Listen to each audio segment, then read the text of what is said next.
CBI আসছে, কিন্তু এবার আরেকটা কোথাও গিয়ে দফতর চলে এলো আয়কর হানা। কোথায়? অভিষেক বন্দ্যোপাধ্যায়ের সেই চপার, সেখানে নাকি তল্লাশি অভিযান চলছে। বিজেপির তরফ থেকে বক্তব্য নাকি কোথাও গিয়ে এই চপারে হয়তো সোনা গয়না নগদ টাকা অনেক লোকানো থাকতে পারে।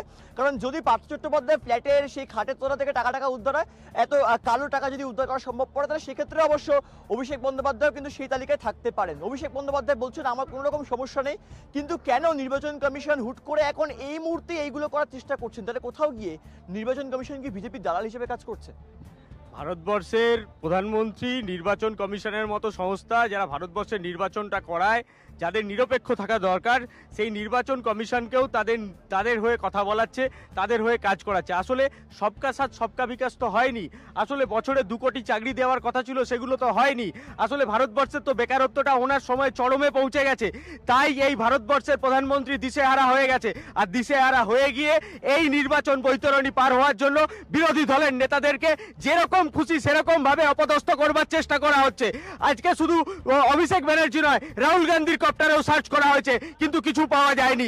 আজকে ভারতবর্ষের প্রধানমন্ত্রীর পায়ের তলার মাটি সরে গেছে, তাই ভারতবর্ষের বিজেপি দিশাহীন ভাবে নির্বাচন কমিশনকে নির্লজ্জভাবে ব্যবহার করছে। আমি এই প্রশ্নে আসবো। জিদ্দা কোথাও গিয়ে কৌশিক একটা কথা বললেন যেটা সত্যিকারের, যেখানে রাহুল গান্ধীর সেই